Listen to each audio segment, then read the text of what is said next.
Moto Academy podcast. Gio and Amber. Are we saying your last name? How do you say it? Mejia. It's like Mejia. the J is like an H, so like when you think like fajita, Mejia. Oh. Yeah, yeah. Okay. Gio and Amber Fajita. Mejia. Trip winners. Couple of trip winners flying in from Memphis, Tennessee. Awesome. So we flew these guys in Thursday night? Yep. Thursday. Mhm. Thursday Yeah. morning. Yep. Yeah, morning. Thursday morning. And you're going to fly home tonight. Yep. These trips have been very different each time. And I remember saying this when you first got in the car. And we're going to try something a little different this one and make it feel slightly more balanced. Did it feel balanced? Did it feel too slow paced? Did it feel too fast paced? Like now that we're kind of winding towards the end of it, was it appropriate or was it just too much or too little? I felt like it was a perfect mix because we Okay. got to ride, we got to train with you. We got to see races, local races. We got to experience the culture here, which would be, like the Heirloom Cafe and just like the local foods here. So I feel like it was a really good balance. I got to sleep, Yeah. because we needed it, especially after that first day of training. So I thought it was a good balance. I don't know. I'm glad to hear that because I would hope to think the same. I mean, we've had some. I was talking yesterday about Christian and Premix Papa that were on one of the trips with us. They flew into DC and they spent 3 days probably of non-stop. It was non-stop.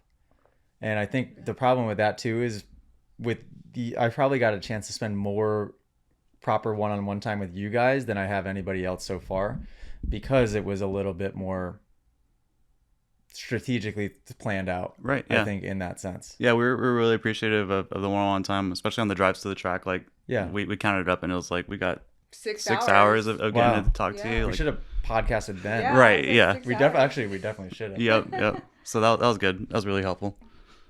Yeah, and that's yes. So I'm glad that I've kind of figured that out by now because I think at first it's hard to be a host in that sense because you don't know, everybody's different. Right. And we're also trying to accomplish our things as a team, and then you're trying to give the best experience you possibly can to somebody. So you can go either way with it.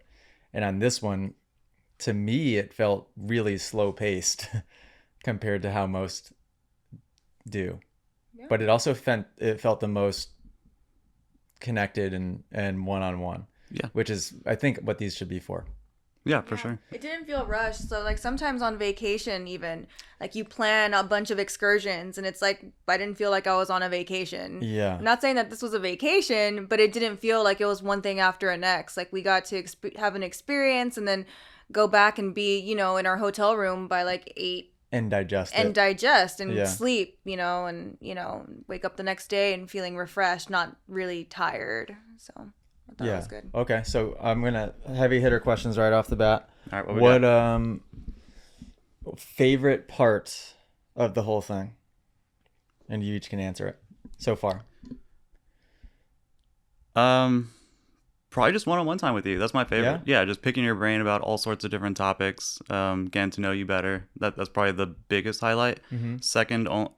Second would be the rest of the team, hanging out with driver Jamie, Scott, Ethan. Yeah, Mm-hmm. yeah, that was really cool. Mine's totally different. I loved riding the Stark for the first time. That was my highlight. It was so great. Coming from a 2-stroke and then having that electric start and then just immediately, like you said, you're like immediately you're gonna just know. And I'm like, I don't know. I don't have anything on my feet. Don't need to move. And it was immediate. I loved it. It was so great. I never even asked you. Did you catch yourself trying to Yes. go to the controls? You did? Yeah, especially on my my back brake. Yeah. Yeah, and more so than the gears. It was Yep. like when I was trying to stop, that's when at the very end I was like, oh, and then I put my foot trying to stop, and that's when it almost tipped when you over. almost sit by the truck. Oh, Yeah, okay. yeah, I was like, oh, but that was my highlight. It was so much fun. I loved it. Okay, so let's talk about the Stark for a second. You have a KTM 150. Yep. Right? Compare the two, and I think I know the answer to this, but do you have a preference of one over the other now that you spent some time on the Stark? I love the Stark. I mean, yeah, I love the well. Stark. So I mean, I love my two-stroke too, right? I love the sound, the smell, the lightness of it too. The Stark is heavy for me, you know. But honestly, that right now, just that's like the only downside that I can really think of. I rode it for a couple hours the other day. Yeah, the electric start, like I would take my KTM and we would trail ride sometimes, and then, you know, if I would stall on the trail, it was killer trying to kick it to get back. Oh, so you had to kick yours? Yeah, and it was just so tough. So like having that electric start and, you know, not having to move my feet either, like just made me feel way more stable on the bike. So did it feel really heavy when you were riding? I don't think so. No, I don't think it felt heavy, but what I did feel was like I wasn't, like you would tell me that, oh, you're getting some air, and I was like, I really don't feel like I'm getting any air. Like I don't know. But I guess I didn't hear the sound too. Like when I usually take off in my jump, and like usually by the sound I can tell how fast I'm going, and oh, I'm definitely getting air or whatever. But this one I couldn't tell, so I was like, did I get off the ground? Like, I don't know. That's honestly a bit of the danger of the Stark, I think, is that people don't respect it for that reason. Yeah. Because it's hard to gauge if you're riding fast or not. Yeah. I think it has like wind resistance. Yeah. On a 2-stroke or 4-stroke, you have the sound that can be intimidating, and it's a little bit of a gauge to, I think it can help people respect those bikes a little bit more. And people hop on the Stark and think just, oh yeah, I'll be good. Yeah. And that's a good example. And you saying, you jumped probably the furthest you ever have 2 days ago. I guess. I don't know. And to you, it didn't even feel like, no. You won't know until you see the footage. Yeah. But it didn't feel like you were. No. Where on the 2-stroke is the exact opposite. And like, oh, I was just killing it. I just jumped so far. And then you go to see the footage and your tires didn't, Yeah. I must have been doing something, right? Yeah. I must have been going fast, and it was like not. So, yeah. I was cracking up though. So Amber, you hopped on the bike, and then we started you. Do you remember?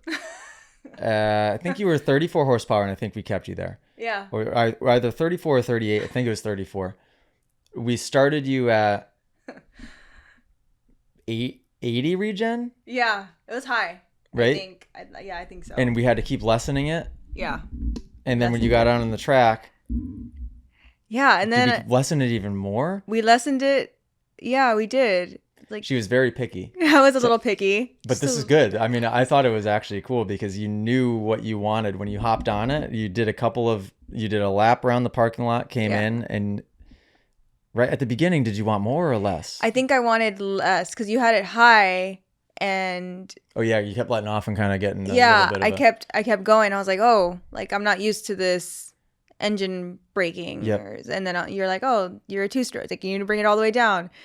And then when I went around like the track, it wasn't enough, I thought. And then I was like, I really need to go like up 1 or 2. And then we found it eventually. But I was like, I definitely felt the difference. Yeah, because after you got into the soft dirt and it started bogging you down, I think then you needed less again? I think, yeah, because I think at one point then you threaded the needle in between where you were at. Yep. Yeah, it was. I think I was going by like 20%. Regen, and then you wanted it right in between the middle, and so you ended up at 34 horsepower and pretty low regen. I want to say you were maybe 30 to 40% regen by the end of it. 34.5. 34.62157. And Amber was happy with it. We got it good. There we go. And now we won't touch it. So that mode's saved. That's your mode. If you guys want to buy that bike, then you don't have to touch that mode ever again. But I will say that mode will change depending on the dirt surface, right? Because if you're riding sand or kind of like more loamy, sandy-ish, like what you rode 2 days ago, it's going to be different than if you're riding really hard packed, baked over type of setting. To freewheel a bit more through the deeper stuff. I'm liking the 34.621. Yeah, you were pretty dialed in. Yeah, it's dialed in. You were pretty dialed in. I want to, if it's not raining when we get back up there, I would love for you to take it up the road in a high, toss a helmet on, go up the road in a high horsepower just so you can feel it. Sure. Do you know, you've ridden one before, but do you remember, did you say you were at about like 40? Yeah. Okay. Yeah, Gio was asking about 80 horsepower and what that felt like. And yeah, if you say it's sketchy, it's worth, I mean, on the track, it's very sketchy. On the street, you can manage it, but it's worth experiencing because have you ever driven a Tesla or something and just stomped on it and been like, what the? No, just, but I imagine it's just like the instant horsepower and yeah, torque. and it keeps going. Right. You could be going 50 miles an hour down the road and then get on it and it still still sucks you back. Yeah, I'll try it. Don't have to ask me twice. Yeah. So your favorite part was the riding session. Yeah, it was so fun. Who was your favorite team member? Driver Jamie. Oh, okay. Driver Jamie, yep. You? I mean, I liked everybody, honestly. I like meeting Allie and Millie. Oh. Yeah. Yeah, team member. So do they count members. as, yeah, they count as team I members. guess so. Yeah. Millie. Millie. Good answer. Yep. Good answer. No, the team's awesome, and everybody's gets along so well, but are so different at the same time. Yeah. Right. And so yesterday was cool because you got to kind of see everybody in their element a little bit, and Jamie in mechanic and suspension mode. Yep. Ethan and Cohen doing their thing. Scott is super, super helpful as well, and it was cool to have him synced up to the Starlink there on his computer, just doing his thing. Yep. Yeah. Got to help out Ethan with photos. Yeah. Yeah. Yeah, you shot a bunch. Yeah, hopefully, in my opinion, there weren't too many stinkers you have to delete from them, so like it'll be an easy cleanup for Ethan, and cool. You should get some good stuff out of it. Were you familiar with that camera That's setup? exact same as mine. Yeah. It is? Mm-hmm. Yep. Oh, nice. And I was asking Ethan, so when it's starting to rain, you don't have to worry too much about that thing getting... They're pretty robust, but being that it wasn't mine, I kept it under my shirt the whole time, trying to protect it. But no, mine's been out in the rain and survived. Yeah. Yeah, I'm excited for that because still photos, I think I told you this, for us, it's the one thing that we'll finish a weekend or an event, and it's the one thing that we forget. Yeah, that's lacking. And they're so much easier, right, than video. Yeah. And they're awesome. Yep. I saw some photos that Kylie took yesterday. Ethan sent them through. Yep. Or even the photos that Ethan got of us riding on Friday. Yep. Those are awesome. They look great. Yeah, they look good. And it takes him 2 seconds to flip that thing over to the other mode and get a picture. And I was experimenting. I don't get to do it often. I was experimenting with a slow shutter speed and where you track your subject to get like a background motion blur, sharp subject. Cool. And so I didn't experiment too much when you were on the track because I just wanted to make sure I got the shots. But on other ones, you'll see like a little bit of getting fancy with it. Cool. So you got photos of me riding too? Yeah, during your races. Yep. Nice. Oh, that'll be interesting. I'm curious to see the footage of me when I was out there. Yeah. Because I wouldn't say I felt horrible, but I didn't feel great necessarily. Still a little rusty, yeah. And it's hard to say because everybody was kind of pumping me up saying I looked really good, but to me, it didn't feel that way. Gotcha. I'm so particular. And especially in sandburn situations like that, I just felt like my foot was on the ground more than it wasn't. Gotcha. So I'm curious to see the photos that you got and the videos that Ethan and Cohen got. Yeah. I hope I won't be cringing too much at myself.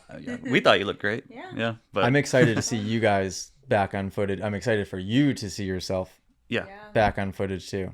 Yeah. That track felt great. Your bike I felt think you'll amazing. be pleasantly surprised. I think you'll be really pleasantly surprised. Amber, I didn't see anything. I was like, I really don't know. Is everyone lying to me? Jamie was like, you did so great. And I was like, are you really? I mean, the tabletop that we were working, you were I would consider clearing it. Really? Yep.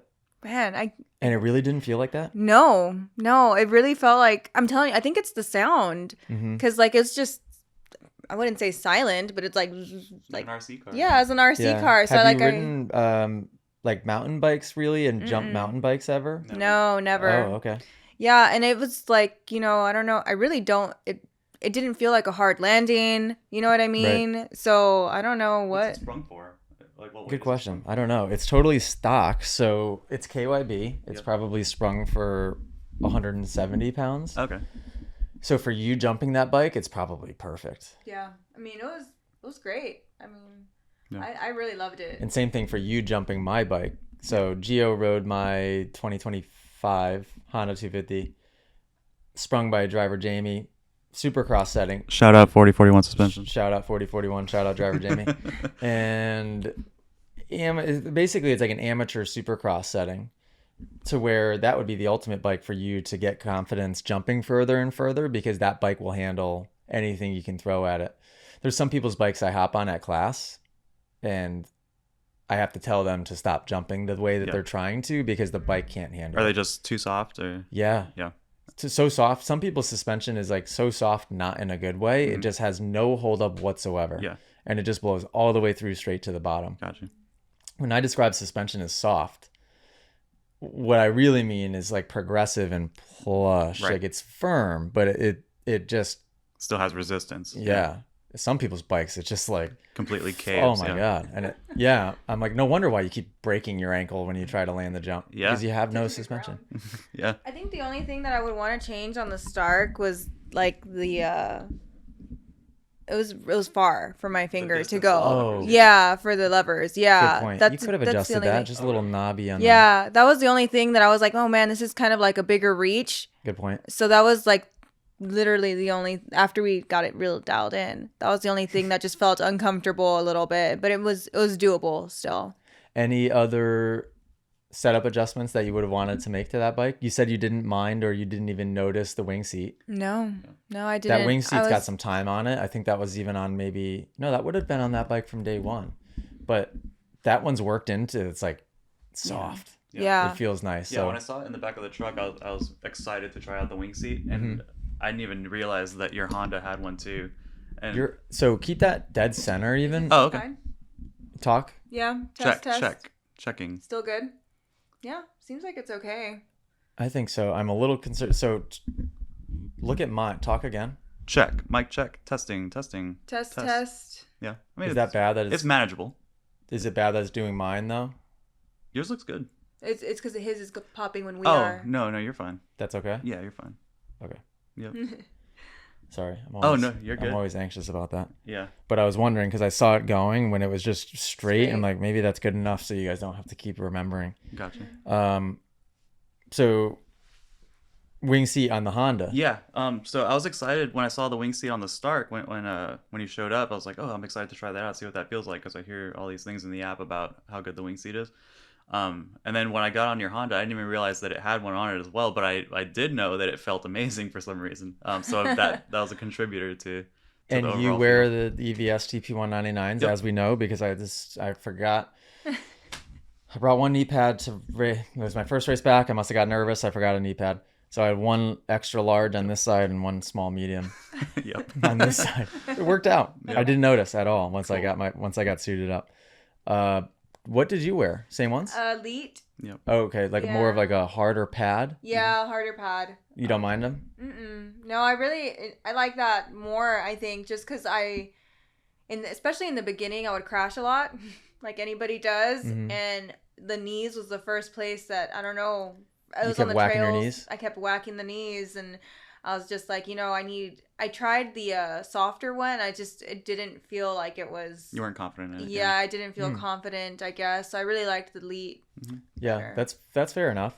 Mm-hmm. That was the biggest fear for me going from, I rode my entire life, most of my pro career, also in a carbon fiber brace. Oh, yeah. So a brace that probably came up to mid-thigh all the way down into my boot and carbon the whole Like way. a Mobius or something like that? Or? Yeah, so I went through different brands. I wore Alpine Stars at one point. It was in EVS for a large majority of that. And felt really protected, but I did my ACL in the brace. I felt really protected. I felt impact protected. Yeah, impact. Where I guess I would, technically speaking, I have much less of that impact protection now with the EVS little TP199s that I wear.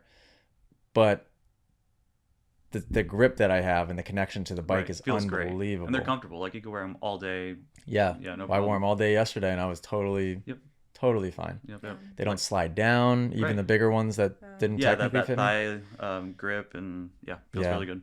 Yeah. And knock on wood, I haven't, I guess, impacted there yet. And they're like a responsive impact thing, right? Like the cushion is responsive to impact, like it hardens on impact. I think so. It's like a D3O, not D3O itself, but similar. I didn't know that. So meaning when you hit it, it hardens it. Really? Okay, that's cool. Learn something new every day. Didn't know that. Now you guys made the decision to not race. So we did our practice day on Friday. It was private. We were at Winchester, New Hampshire. On the moto side, had the track completely to ourselves, which was awesome. Cool. Yeah. And then you guys had the decision, okay, are we going to race Moto Academy Supercross on Saturday or not? You both went with not doing it? Yeah. As cool as it would have been to check Are you that happy box. with that decision in hindsight? Given the conditions the day turned out to be, yes. But had that not been the case and we decided not to, I would have had regrets. Yeah, yeah. We've never raced before, but given the circumstances of winning the trip and hanging with you, it just would have been a really memorable first race. Yeah. Yeah. Yeah. I mean, in my mind, I would have loved to do it. Physically, I'm still sore. I said, like, from the 2 or 3 hours of riding, and I feel like if I would have tried to get out there, I don't know. I was already so tired, and like, I don't know. I mean, those girls were good too. Yeah, I feel like I need to get in shape. That's fine, though. Yeah, I need to get more in shape, and I do want to race for the first time. It's on the bucket list. We'll do it. I just don't know when. Yeah. Do you think for like competition alone, do you think that the track yesterday you would have both been fine with? Yeah. Yeah, for yeah, sure. I think so. It looked very safe. Yeah. You know, it looked manageable. I would say I'm still a beginner, obviously, and I think, yeah, I mean, nothing looked, even with the rain, like very few people even went down. I know. It was crazy. So I mean, it looked really good, honestly.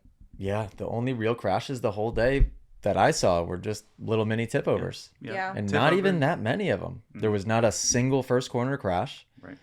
I don't think. That first corner, I thought people were gonna go through I thought the fence. for sure. Yeah. So I guess maybe I should preface this a little bit more thoroughly. We had our first Moto Academy Supercross race yesterday, and what did we make it halfway through the day with perfect weather? Yep. Mm-hmm. Right. You Just about crossed the halfway. line and it started pouring. Yeah, so I got my second moto in, thank Yeah. God. And I was like the fourth moto of the day. So we made it all the way through the first half and all the heat races. And then we got to the main events, the first 4 or 5 main events, perfect. And then it just let loose and kept letting loose. I mean, it just kept going. Yep. Until the last person. Right after the last Until race. the last bike crosses the finish line and sun then was the out. sun comes out perfectly. And I'm like, cool, awesome. What? Thanks for ruining the track's just destroyed now. Yeah. Yep. So there was a lot of interest things with that altogether because it was a collaboration with Winchester and they were in charge of the whole race day.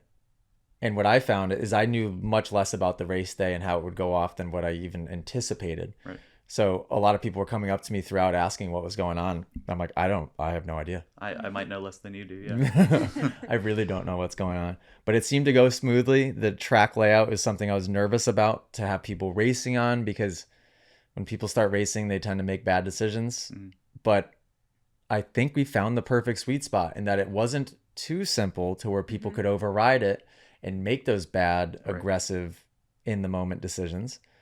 I think it was just intimidating enough and technical enough to where it made people slow down and check themselves. That's at least my theory on it. And you got a lot of great reviews about the track itself yesterday too. Yeah, I was grateful for that because that was the goal with the first one. Let's do this thing right. Let's get the track as good as we possibly can. And I don't care what the turnout is for the first one. If 20 people show up, then I better believe that those 20 people are going to be telling 100 other people. And that's the goal. And I think we accomplished that. Absolutely. It seemed like with yesterday, we had 210 entries or something like that, roughly. Yep, 202 I think was 202. the number. Yep. And they all seemed really pumped on it. Yep. For sure. So, yes, please, guys, if you raced Moto Academy Supercross yesterday and you liked it, tell everybody you know, start a group chat, whatever you got to do, put up an Instagram story. Because my goal is this isn't like another big money endeavor for me whatsoever. It's just I want to build community and build an option for people to be able to learn how to ride Supercross in New England and just have another fun style event to go to. For sure. The racing here, I don't know what it's like by you. The racing here in the last 10 years has sort of been doing this a little bit. Okay. There's been a series that was created called J-Day, maybe about 10 years ago. It's like a woods and moto kind of mix, and that got really popular. I don't know, and I think that's seeing a little bit of a decline at the moment too. I could be wrong, but the moto specific stuff has really been declining. Yeah. And I think it's just a lack of, there hasn't been anything fresh in a while. And I think people feel potentially a little bit unheard by the promoters as well. Right. in that they're just what people want they aren't getting and they aren't seeing. So that was my goal yesterday. I was trying not to run around like too much of a crazy person, but I was bouncing around all day, just trying to, hey, you need anything? Like what would you want to see changed? What do you enjoy? And just trying to like tailor it as perfectly as I saw you you can. talking to, was it one of the track builders about some adjustments? Right? Yeah. Yep. So I think probably 4 or 5 little track adjustments that will make, which would be cool. So if you guys did show up to the first Supercross, now I have no choice because the track is mangled after that mud. It's going to need basically a full rebuild anyways. So when we have Robbie go in there to rebuild, I'm just going to, there's about 4 or 5 pretty minor but significant enough that it's going to change the race flow of that track. I mean, the word is out there. People are excited about it. Yeah, people were. Yeah, now we just have to level up the production on the day of. So I need to hire the fajita couple here. Fajita couple. Maybe you guys can help me. Yeah. Shout out. By the way, we also had, how many times did we have Chipotle on this trip? Was it just 2? Not enough. Not enough times. Yeah, I would say not enough. That's a go-to. If you've won a Moto Academy trip from being inside of the app, you know that turns out to just Chipotle wasn't really on my radar until the last couple of years. Oh, really? And now it's just become a trip winner tradition. I'm super thankful to hear that because that's our go-to. Our go-to, yeah. I told you about the time we ordered the catering box for our meal preps for the week. I'm glad that worked out that way. It worked out. You had a gorgeous one up the road here. Have you been to that one? No. It was gorgeous. Like nice. Really? Yeah, it had like double entries. Like it looked grand. No way. Doors open. Yeah. It was when we got into my town. It might have been in North Glastonbury, if you even call it that, or just regular Glastonbury. Sure. Regular Glastonbury. Yeah, not south. But yeah, I was up there when we were making a left turn. I know straight ahead. No way. It looked grand. Oh, you're right. Shout out Chipotle. Shout out. I've never been to that because I never go into that complex area. Yeah, it was right there, straight ahead. Oh yeah, it does look grand. You're right. Yep. That's funny. Yeah. So Chipotle 2 days in a row, I think. What else? We went to Heirloom Market, which is a place. 3 times, and I loved it. 3 times there? Yeah. Yep. That was good. And you had a good experience? For sure, You got absolutely. a burrito again, too? Yep. Got a breakfast burrito. Different twice. one or same one? Slightly different. Added ham. Added ham this time. Better or worse? Better, yeah. The tortilla texture is really, really good. It's like a nice toasty crunch, and They do a good job. Yeah, it was really good. And the place itself is super charming. Super cute. Yeah, it's a great spot to bring a baby. Yeah. I mean, I think you There's saw a it lot of today. babies. There's just babies running around. There's everywhere. babies everywhere. And dogs, yeah. Yeah. That's like the baby spot. I don't know why, but they all end up there. Speaking of babies, now that you've met Millie, now that you've hung out with some babies at Heirloom Market, where are we standing at the moment? I don't know. Undecided? Literally every day it changes. So One today, day, yes. if 100% is a go, if 0% is a no-go, where are you standing? We're on the right We're on now. the yes. You're on the yeah train And for tomorrow, we'll see. Yeah. Yeah, I mean, honestly, what really was inspiring to see was at the races yesterday, all the families there, and they were just having a great time. The dads were out there, with the 50s, especially in the mud situation. Yeah, you were persevering. also out there trying to help the kids. It was real cute. Mhm. It was all the parents trying to help all the kids. Everyone just kind of pitched in, getting them out of the mud. Yeah. I looked at it differently yesterday than I ever have. So that was my first time being at a race, a local race since forever. It feels like it was my first time racing myself since Nashville Supercross in 2023, but first time being at a local race in quite some time. So cool now that I have a daughter to be able to see the kids, the 85s, the 65s, especially the 50s, especially the little PWs. Yep. So cool. So I only wanted to watch those little classes actually. And then it became even more fun to watch when it got muddy. Right, yeah. You really see it in their eyes, like overcome the fear. Uh-huh. Like just going for it in that crazy rutted mud. Super deep, yeah. They all went. And I couldn't believe that little girl on that little E50 was winning that race until the very end. I go out on the track and I'm just like chasing her around because I'm like, I'm going to be her guardian. If she messes up, I'm helping her because I want to try to get her the best finish possible. Yeah. So she ended up getting second and that was her best finish ever. That's awesome. So that was pretty cool. And I go, did you know that you were winning most of that? She goes, nope. Had no idea. Yeah. Awesome. But it was cool because you could see their little eyes and where they were looking and like, that's a lot. That's a lot for a little Absolutely. kid to be doing. How old are our 50s normally? On those things in the PW class, that would be 3 to 6 probably. Yeah, like 5. Yeah. It's a whole lot. Yeah. Shoot. Crazy. But cool. I mean, what life lessons. It's like I think I told you the quote from Jordan Peterson where he talks about teaching children to do dangerous things carefully, and that's it. Absolutely, yeah. Right? To be able to process things quickly and be calculated and make decisions. Yep. Pretty powerful stuff, especially when you saw it muddy like that, where it was not only the decision making and calculation, but it was straight up just having patience in trying to accomplish something that was extremely difficult, and in fact something that you were going to fail at throughout that race. For those little 50s, there was no way that they were finishing that race without crashing a couple of times. Absolutely. Yeah. Right. Yeah, and they still every time got back up and tried to kick or get pushed on. Or even like get frustrated for a second and start crying and then kind of just figure it out and get through it. Yeah, regroup. Sure. Yeah, amazing life lessons. Yeah, that seeing that made me excited if Millie chooses that path. I imagine, There's definitely certain things that scare me away from that.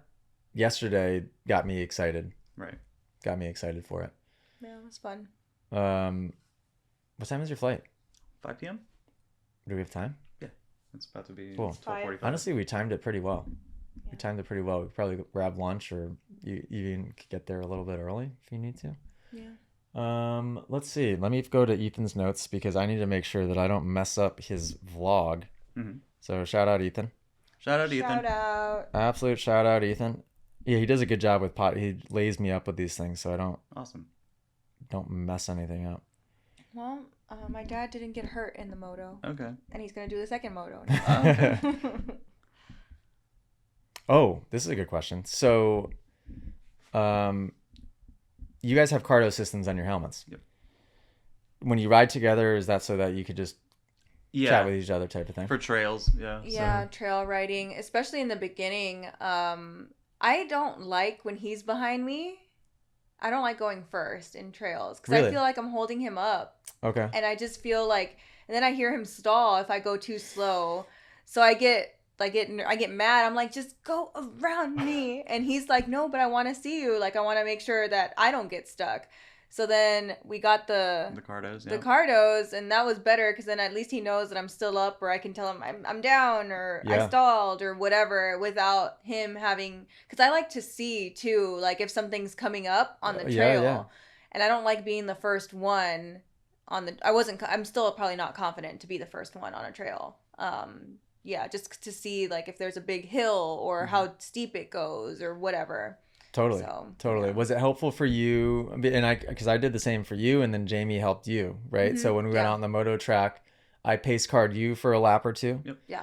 And then Jamie did it for you for, was it 2 laps? 2 laps. Yeah. I just. Do you guys find that helpful? Oh yeah. Yeah, it was cool. Okay. Mm-hmm. Yeah, I like that better because again I can see like how if it is a steep double or something over the jump that I've never seen, it's super helpful to manage expectations and not be surprised. For sure. Yeah. I like learning a track that way myself. So that's how I expedite learning a track is I did this at Airway Heights, a class last week in Washington. A lot of big jumps in this track, but I wanted to enjoy the free ride and not waste time learning all of the obstacles. So I hopped out behind the fastest person in class and then just learned everything by following him on lap 1. So as I was getting geared up, I watched him enough to know like, okay, this kid's got it. He's dialed. Mm-hmm. So I knew he was a safe option to follow. And then I just got about 100, 150 feet behind him. So not too close, but far enough away to where I could see exactly and hear what was going on and would just match it and cleared everything perfect very first lap. I don't recommend doing that for those listening. Don't jump things on first lap. Right. But yeah, for me, that was like a little cheat code to expedite that process. Was my speed that I went appropriate for you in the first couple laps? It wasn't too slow?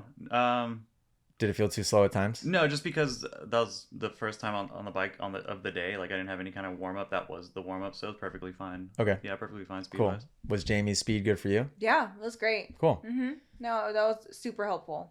Awesome. And then with the cardo, I was curious to get your opinion because we got some good one-on-one time together without it, and we got some one-on-one time with it. Yep. Did you have a preference learning wise, do you prefer me to stop you and have the conversation and then have the silence in your helmet when you go, or did you like that I could kind of give you the gentle reminders? I love the back and forth through the cardo. Yeah, like I totally don't mind hearing you throughout the face of a jump or anything like that. Like, I was really comfortable with it. And you could hear it. Yeah, obviously. Yep. Right. Mm-hmm.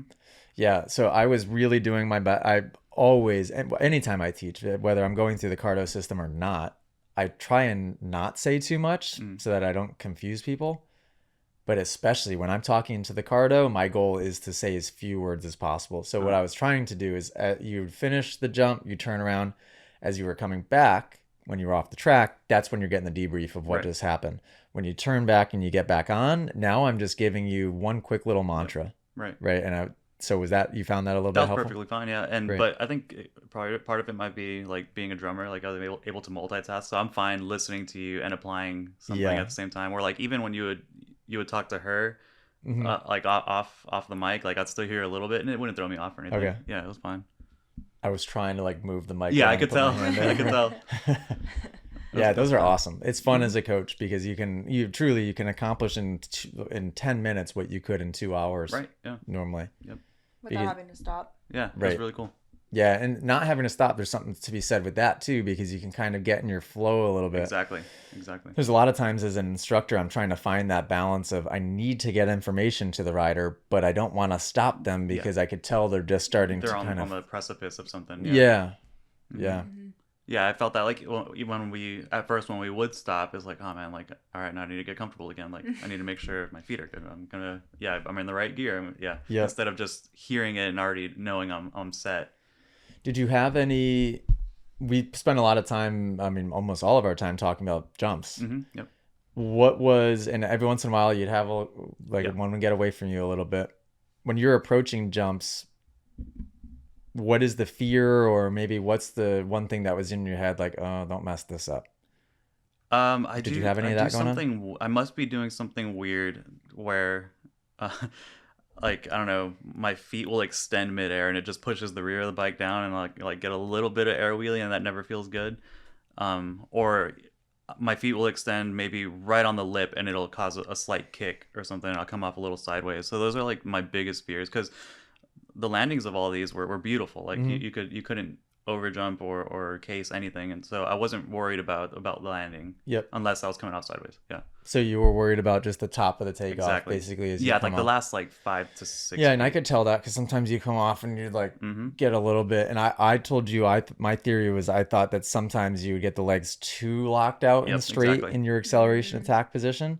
And what that would do is it would make it so that when you would like hit a little bump or you'd be off with the throttle just a little bit, the weight would go in your hands and you'd get kind of this little wobbly steer last second. And you were kind of either you'd get it sometimes going up the takeoff or right as you get into the transition. Exactly right. So when you guys learn the attack position, just like you need to have given the knee, so that way if we're not timing the forward and back perfectly, or if you hit a bump or a rut, you've got the give in the knee a little bit. Yeah. And the weight doesn't just fall into the hands. Yeah, I think I've been too strict on the driving the heels down and knees back. So that was really good when you told me just the slight bend, and it was through the cardio. You were just like slight bend. I was like, and I was like, is this good? And then as I was approaching the jump, and you're like, yeah, that's perfect. And I was like, all right, cool. That's cool. That's valuable. I mean, to be able to experiment with a position in real time, you just be like, yep, okay, looks good. That's good. Yeah, that's really cool. That's really cool. Okay, getting back to Ethan's notes. Flow of this podcast is horrible, and that's my fault. Whoopsie daisy. Ethan said that we did over $9,000 in payouts. Oh wow! Yesterday on those Moto Academy checks. Sweet. That's awesome. That's pretty cool. Yeah. So, you guys got one, yeah? So we did $1 million and $9,000. We're gonna be retiring tomorrow. Unreal. $1 million. You better cash that thing. Good luck cashing that thing. So we did Moto Academy dollars. We did these big checks. I think they were 3 feet wide, so people could have them on the podium. Everybody loved them, which I had a feeling people would. They looked really good. I have one of a big check in the other room there, and it's from a Pastrana event that I did. Awesome. At Travis's house. But that's the only time I've gotten something like that, even for me. So I was like, okay, they're cool. People are gonna eat this up. And Moto Academy dollars. So the idea is that it gives them credits for training. They can go on the website, buy any training session that they want, whether it be a summer camp, a tour date, or Monday and Tuesday training at Winchester to learn the track better for the next round. Yeah, so we had some people doing 3 or 4 classes, just racking up the podiums and racking up these checks. Yep. So they'll be able to train for the next month for free at Winchester, which is really, really cool. Then go and win some more. Really cool. Yeah. Yeah. And so, Ethan did the math this morning. He said over $9,000 in Moto Academy dollars awarded to every class. Awesome. So from the PWs all the way up through. I think that's cool too, because a lot of times that focus gets put just on the expert or pro guys where they get the cash payout. Yep. And that was another thing we did too. So I raced, but I didn't take my payout, obviously. So it bumped it down. I got second. And so third place got my second place payout. And at the end of the day, he was so pumped. He goes, awesome. AJ, you're a saint. And he opens up the envelope. He goes, $111. Yes. I was like, cool. Yeah, that's awesome. Right. Pays the fuel or whatever on the way there. Steak dinner. Yeah. Couple of Chipotles. How many Chipotles can you get for that? 10? Let's see. My visits cost 10 Chipotles. 20 something bucks. Your visits are 20. Oh, for 2. Oh, no, mine. Yours? He gets like double and protein. triple meat. Yeah. Oh. Like he just needs one. You need Triple one meat. to I survive. don't know. They're supposed to be 4 ounces, and Oh they'll my skimp God. you and give you like 3. So if I ask for a double, I get close to 7, ideally. That's funny. Yeah. So that was cool, and to see that he was grateful for me passing my money forward to him. That's awesome. Was sweet. For the next event, so many ideas after the first one, and we were talking about it off air, but being able to live stream, do stuff like that, getting sponsors in to be able to get a proper pro purse, I think is really cool. So we could take care of the A guys and the pro guys and get them paid, because there's some fast people in New England. The person who won in my class in 250A, Joe Tate, he was quick. Super. Wasn't he? He was very Super. fast. Yeah. Especially in Moto 2. So Moto 1 was hectic. What even happened? So I think I started 4th. Yeah. Maybe. Yep. Passed up to 3rd. I got stuck behind the person in 2nd for a while. It's a KTM. Yep. Right. Sarnada. Sorry, I think his first name is Steve. He's super, super nice. Really good rider, and he was solid all day. But I was behind him for probably 4 or 5 laps, a good amount of time. And Joe Tate was in the lead and kind of slowly creeping away. And then he crashed after the whoops. Yeah. Right? He washed out. Yeah, after the whoops, washed out upwards into the berm. So it took him a while to kind of get his bike up and get started. So I go by, I yell at him as we go by. I think it was like, then I was still stuck behind him for another probably 2 more laps. I think. So that allowed Joe Tate to catch back up to us. And then by that point, I was exhausted. So I don't know if you saw what I did, but after coming across the start straight, when he passed me on the inside, I let him by. I just went to the outside. I didn't want to. I was like, I could hear him. Yeah. He was. I have a tendency to do that, and maybe I shouldn't. But if the person is going faster than me, what is my purpose in trying to slow them down? So I just went to the outside, just let him by, and then I was able to get by the KTM. So I got 2nd in that one. It was pretty close to Joe. Yep. And then 2nd moto, they did a full track regroom, which I was bummed about, because I thought, okay, my only chance of being able to beat him is if this track gets super crazy rutted and it slows everybody down, it gets more technical, and I'm going to have a better chance here. And that's what me and Jamie were talking about. Oh, really? Yeah. Yeah, so they did a full track room, and I was like 4th moto after the full track room.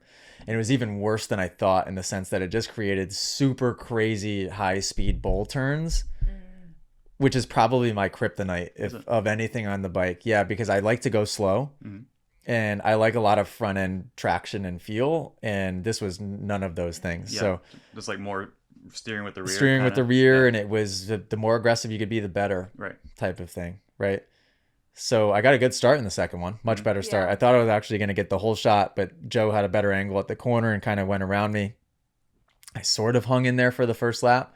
But I knew, I could just tell the way he was riding that first lap. I was like, uh-oh. And he had run multiple classes too, right? Yeah, he was probably doing maybe 2 or 3, which is helpful to see the track more frequently. But that 2-stroke was fast too. So he was racing a 250 2-stroke against my stock 250F. That's definitely a bit of an advantage. But he just put in a couple hard laps right off the bat. Yeah.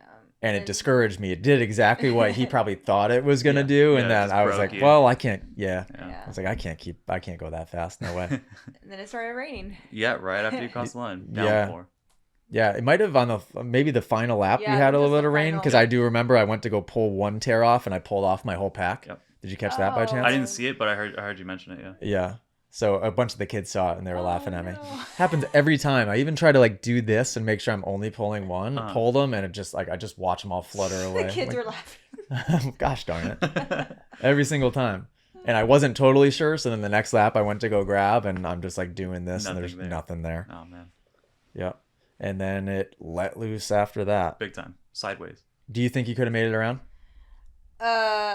Sure. But I would fall down. Yeah, that on the start would be questionable, because if you start to tip over and need to put your foot down, gets heavy. Yeah, I could make it in 20 minutes. Yeah, I couldn't believe the little PWs getting through that was it was so impressive, especially once I got down onto the track, and being able to see like what the finish line looked like. It was so rutted and such muddy ruts going up it, and then the triple after the finish line. And then I was just cracking up at myself because I literally never once touched a bike as I was out there. Yeah, you were trying, like you were reaching. I'm like, no, I'm gonna help you. And then like another parrot would get to him. Oh, I'm gonna help you. And it's, by the end of it, you're just like waddling around in your boots, like trying to. I was just completely useless. I was just still kept my hands clean by the end of it. But you did. So my whole strategy was I just kept every time any of them would come by, I would say, eyes up, look ahead, eyes up, look ahead. And I could see their eyes because they all had clear goggles on. And when I would say it, I would watch them peer their eyes upward. And so I do think that although I wasn't able to physically help, I think that the little mantras I was yelling, moral support, was helpful for them. Yeah. Tips. And another thing that I yelled too, and maybe this made them feel better. Did you hear me say, I'm here to catch you, or if you fall, I'll be right here. Yeah, I heard that. So I just felt like on the steep jumps that would make them feel a little bit better to just go for it. That triple was getting a lot of kids like immediately coming down the backside, flat right into that puddle right back there. Yeah. And it was like sticky mud at that point too. They were just like getting stuck. How about the highlight of the day? The highlight of the day. Editor's note: pop this in here. Whether it's Amber shot or Ethan got it. We got an Aaron Plessinger belly flop. It was glorious. It was glorious. Jamie gave him like a handful of sunflower I had like seeds. A cheek full of sunflower seeds, and I look behind me what they're watching, and I see this dude just just spit out my sunflower seeds just all over the place. Like, oh my god. He took it straight. He took it more to his face than he did just like nose first. Bam. I thought he broke his nose, and then when he looked up, did he seem like he was in pain when he got up, or no? I fine? thought he was missing some teeth when he got up, but it was mud in his mouth, and he was smiling, and then he's like, "Time for some beers," or I don't know what he's. I was Unreal. like, okay. So shout out that guy. Shout out to that guy. Yeah, shout out to him. I was talking to him after that, and he was clean. So because immediately he went to the muddy water puddle and started bathing himself with it. Wow. So shout out to that guy, because he's definitely gonna make it in the vlog. I would have to say, and just absolutely straight to the face. That was insane. Did you? So you watched both of my motos, both of you guys. Right. Not to talk about me too much here, but what would you say visibly was the difference between me and the person who beat me? Anything that stood out? I think when I was watching the first one, it looked like you were. It was like so easy for you. Like it looked like you were just cruising, like not trying to go fast. Like it just looked like you were following this guy around. Yeah. And it didn't look like you were. I don't know. A super easy comparison that would be like watching Tomac lurk. And that's what it looked like you were doing, like intentionally just watching his lines. It looked like you were just conserving. And observing. Yeah. Yeah. And it visibly looked like I wasn't trying. Yeah. It really did. Yeah. Whereas he looked really aggressive. Like, super aggressive. Yeah. That's what it looked like. At least the first one. From an observer. Yeah. Yeah.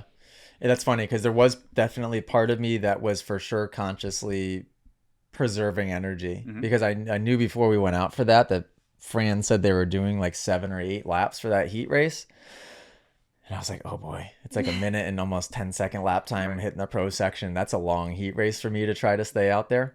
So I was just trying to conserve. Yeah, and that's what it looked like. Yeah, but it looked like an intentional decision, and it looked like you were just waiting, observing to make a move.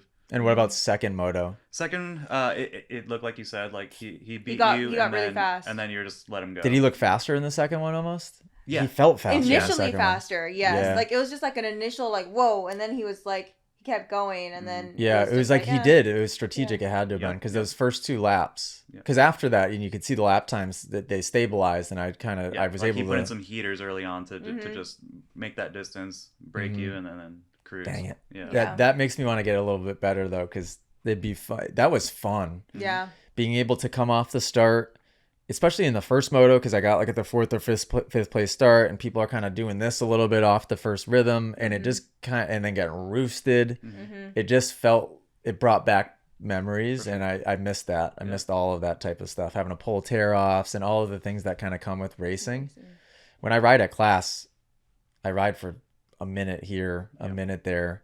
I don't get roosted. Right. Yeah. I don't exert effort. I don't get out of breath. So it's like, kind of getting all of those feelings back was fun. You think you're racing the next one? The next Moto Academy Supercross? Definitely. Okay, cool. Yeah. So I want to make sure I put a little bit of, try to put a little bit more seat time in before that one. I'll definitely put some more seat time in on the bicycle so I can be, that was a big thing for me. I got such bad arm pump because my cardio was not great. That would be my theory on that. People get arm pump for different reasons. For me, I don't think it's a technical thing, right? And technically, you're probably riding pretty decent. But my heart rate just went through the roof. How high do you think you were? Like for me, average? So my max heart rate is probably 189 or 191 last time I checked. And I was definitely up there in the 180s. Yeah. So I was right there riding the edge of max heart rate for sure. Probably the whole time. The whole time. That's oh my God. Even trying to conserve, it's still, I'm just in poor enough shape right now to where I couldn't control my heart rate. Gotcha. No matter how slow I try. And it's weird, like even like treadmill work won't solve that. It takes like seat time. I know. Seat time. Yeah. Yeah, because if I tried to get to 190 on a treadmill, I'd have a heart attack. Yeah. But on a dirt bike, I can get there. Yeah. Yeah. Like when I'm on the bicycle doing Zwift and pedaling, the last ride that I did, I got up to maybe 167 was my max heart rate in that ride. And it felt like all I had. It. Yeah. Yeah. Which that's pretty sad to say because 167 is pretty low. But right. Yeah. I got to get back in good shape. I'll hit the treadmill and I'll make sure I spend a good amount of time in peak, like 180-ish. Yeah. Like high 170s, 180. And I'll maintain it for like 5 minutes, but it just doesn't translate to being on the bike at all. Yeah. So you said you're sore still from riding 2 days ago. Not super surprising necessarily. Yeah. What lower back went first? Lower back was like immediate. Like I felt that the same day. And then the next day when I woke up, my shoulders, my neck. Oh, really? My started to feel calves, all of it. Yeah. Whoa. Thighs. Like it was just full body. Yeah. Wow. Yeah. What about either of you get pain in the bottom of your feet at all when you're riding, or any soreness there? No. I mean, I woke up with a cramp the next day on my toes. I was like, oh my God. Yeah. For sure. Get that mango chili element. Yeah, I got that mango chili. It's my face. So good. So good. I can't believe you guys are the first ones to give us a positive feedback on the mango chili. Yeah, absolutely. Definitely. And how much were you mixing in? A lot. I had like a double dose at one point. Yeah. Man. Are you working out much off of the dirt bike? I am. You are? 4 times a week at minimum, yeah. Okay. Yep. Strength stuff? Cardio stuff? Both. Yeah, both. Especially after I was announced for the trip winner. Prior to that, I'd been doing a lot of low intensity, steady state, so just a lot of incline walking. But after I was announced, I started going back to the elliptical and putting in 3-4 miles a day. Cool. Yeah. Which paid off, I think, because you guys actually, in that short amount of time, we didn't spend, but maybe, how long were we at the track that day? 3 hours. 3 hours. 3 hours. You guys got a lot of riding in for being at the track for 3 hours. Yeah. Which was cool. was fun. Do you work out a lot off the bike? Yeah, I try to. When I'm not in season working a lot, I do my best to try to get out there. So usually, like right now in the summer is when I try to go at least 3 times a week, strength training at the gym and elliptical. That's pretty much what I try to. Will you do elliptical on the days you're doing strength training as well? Yeah, or and then we go on off days. We like to go for long walks with our husky. So at least 1.5 miles, 2 miles maybe with the dog. Is where you live hilly? Yeah, it hilly. is. Not as hilly as here, but like 50% of this. Yeah, cool. Yeah, the walks are helpful. Yeah. I mean, especially here because we have to go straight up the hill in the back. For basically since Millie was born, that was my working out was walks. It's like pushing the stroller. Yeah, better than nothing. Yeah, for sure. I felt like it kind of kept some muscle tone. The one thing I lost more than anything was cardio. Yeah. Because the walking didn't really establish the cardio. It just more so helped with a little bit of muscle tone, I think. It's tough though because I just stopped altogether. It'd be bad if I went to a gym right now.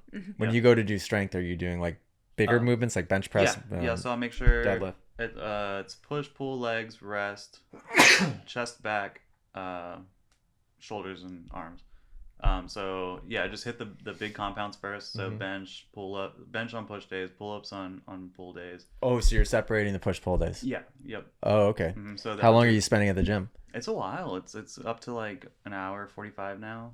At one time? At one time, yeah. Oh my god. Yeah. What, really? What are you doing? Everything. Jeez. Just. Allie would make fun of me because the last few times I've been going, probably when I was at the gym, the last 2 years when I would go, I couldn't stay more than like 20 minutes. Really? And it's funny, at the end of like an hour and a half, hour 45, I'm like, I didn't even realize it's been that long. It's time to go. Whoa. Yeah. Listening to music, not listening to music? We have our foreign exchange student right now. Neighbor. Not ours. Is it the Swiss person? Yep, the dude from Switzerland. And so me and him go and we just talk. He was teaching me French. And I'm mentoring him through like working out and stuff. Cool. Yeah, it's been really cool seeing his progression. Cool. Do you go solo? Yeah, usually because he gets off work usually earlier than I do. So he gets off at 3. So he goes like immediately. And then I get off at 5. So then do you listen to music? Yes. Allie just listens to gangster rap. Yeah. Same. Yeah? I listen to like System of a Down. Oh, yeah? Like metal, rock, Deftones. Oh, for sure.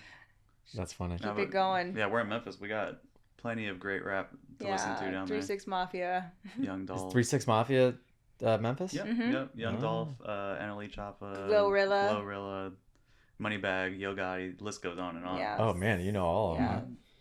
I'm the crazy person that just goes to the gym with no music, no headphones, just nothing. Straight psychopath. Focus. Focus. The last person I told that had the same exact response. That is psychopathic. If you're not there with somebody and you're just listening to everybody's grunting and breathing, that's special. Yeah, that's me. Just taking it all in. Yeah. Maybe that's why I can't stay more than 20 minutes. Yeah, that would get to me. I have like the misophonia or whatever, like where like weird sounds bother you. Yeah. And listening to people's breathing and grunting would really, I'd be out of there. I'd be out of there for sure. Wow. Okay. Yeah, I need to try listening to music, I guess. Or podcast. Yeah. Audiobooks. Right? Yeah. Yeah, because even when I would do my long road bike rides, same thing, whether we're out in the street or on Zwift, no music, just sitting there listening to the sound of the bike or my breathing or I couldn't imagine. Different ball game. Within your thoughts. Right, yeah, I can't. Yeah. I think it's good practice in that sense. Right, for sure. It's that's a discipline. That's funny. Psychopath. Yeah. Let's see. Let me make sure I cover all of Vin's notes here. Oh,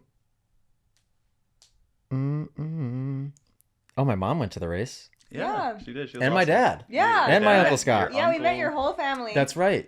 Yeah. They were awesome. That was cool because my dad, none of them ever got a chance to see me ride. Yeah. So I think the last time my dad probably saw me ride in person would have likely been at the Dog Pound, I would guess, at Jet and Hunters. He's a nervous wreck watching me ride, but he enjoys it. Yeah. And so does my uncle, and so does my mom. So yeah. That was cool. And they're so humble about it too, as if their son wasn't a pro Supercross racer. Like you would have never thought talking to them that you were you Yeah. They're just like, oh, that's what our kid likes to do. It's just Yeah. It was really Yeah, cool. I know. I felt like they still it's like we're still in the mix or the scene of the amateur stuff, and we never left. Yep. That's the vibe I get from them. Although that's the memory I have too, is like it kind of brings me back into that's where my dad would bring me to race. Right. Was there at Winchester. So yeah, that was cool. Final question from Ethan. He said, what about the Northeast? What about the Boston accents? Yeah. We had some wild ones, huh? There was, yeah. Have you heard you've traveled enough to probably hear them before sure. in Yeah, person, I've heard. right? Yeah, and I've we heard had living in DC, it's such a melting pot. We had friends. We had a friend from Connecticut. Yeah. Oh yeah, we Yeah. did. Yeah, we did. Have Connecticut is a little bit. Do I have an accent to you? No, you don't, but your parents do. Really? your Which is parents surprising, do. yeah. Yeah. Oh, You sound just like normal. melting pot America, everything. Okay. Yeah. And but my parents did. Yeah. Definitely. Yeah, I think How so? Do you like? Was it a specific word? Boston-ish? Yeah, your mom kind of sounded Not- Pittsburgh, yeah, Boston-y, like Northeast. like Yeah, my mom like definitely chowder. says. My mom says some words wrong, just straight up wrong. Yeah. She says yes, like she says Connecticut, Right. Yeah. Oh. like how it's spelled. Literally. Yeah. Yeah. But she's known to just mess up every single word and every single name brand. I mean, well, was she running you through that? Yep, she was. Chipotle and Chick-fil-A. Yep. Melon lemon. Oh yeah, the lemon law, but the melon law. The melon law. Yeah. Yeah, it seems like it's set up when she does it, but because she messes up so bad. Yeah. We did it. Ethan didn't have an accent that I noticed really. No. Yeah, no. No, there's certain words that he'll say where you hear a little bit of it. Yeah. But he's kind of in upstate New York is sometimes a little bit neutral as far as accent goes too. Kind of like how I feel like my accent Yours is very neutral. Yeah. is pretty neutral. How about us? Do we No. have an accent? No. Really? Yeah, No? because people from our area have heavy accents. Yeah. You can Actually, that's tell. surprising now that you say that because no, not at all. Yeah. Yeah. I can't even do our accent. What is it? Can you? From the From South Texas? Absolutely. Oh, Yeah. South Texas. I don't know. I mean, Does it sound almost like they'd be well because they're it's bilingual. You're It's like you- Spanglish. Yeah. yeah. I guess now it's a No, conscious- you have an accent. No. So now that you, Yeah. Yeah. yeah. I guess I also tend to adapt too to the. Two. When you say Someti- two, that sounded yeah, like an to- accent. Yeah, I don't know. It's Now I'm gonna really. yeah. Now you're gonna see. I don't know. A little bit. You definitely don't. Yeah, I feel it's really neutral, but that's also probably comes from doing voiceover work for work. So Yeah. I don't know. Yeah, I used to be an MC too with the Really? with the team I used to work with. So being on the mic also helped, I think. Yeah. Yeah. You guys you do cool things and you've done cool things. Yeah. And you're only 30. You're 32, right? Both Yep. of you. Yep. And your high school High school sweethearts, or even prior to that, or was Prior. that in high school? Prior to, yeah, we met when we were 6 years old on the Boys and Girls Club basketball team. Shout out. And yeah, shout out there. And then we got together in high school, and then we've been married 14 years. Yep. And got married at 18. You said. Yeah. Yep, exactly. Shout out Marine Corps. Wow. Yeah, shout out Marine Corps. Was that were your parents on board with that at that time? Do you remember the feelings of Not sort of. I mean, my mom, I think I don't know if I'm making this up. But I remember when I told her, I was like, Mom, I'm getting married and moving to Washington, D.C. with Gio. I remember her like falling to the ground crying. But it's more so because like she didn't want me to leave. right? Yeah. Yeah, Not that you're she the didn't. only child, Yeah, so- Yeah, I was the yeah. only child. And she was like, no, don't leave me. And I was like, Mom, I love him. I have to go. I had no plan. I knew I wanted to be with Gio. So the first place you went was Alexandria, Yep. right? An You went apartment to in boot Alexandria. camp, Well, yeah, I went to San Diego and Camp Pendleton, and then to DC. Yeah. And then when she moved up there, we got the apartment in Alexandria. Mm-hmm. Yep. And stationed there for 4 years. Mm-hmm.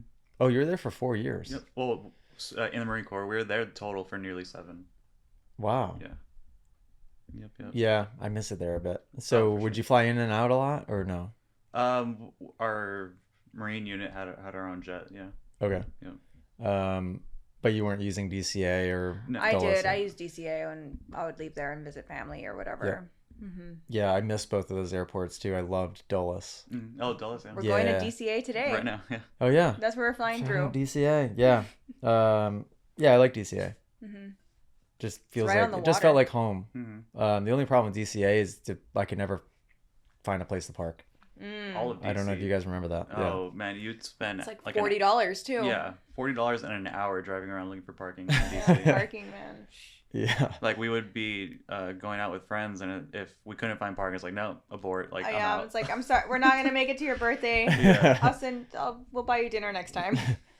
Can't get to your marriage. Can't find Sorry, parking. Sorry, can't good luck find out parking. there. Wish you the best in life. Yeah. So trip giveaway, we did it. We've done it. Do you recommend? Absolutely. Yeah, 100%.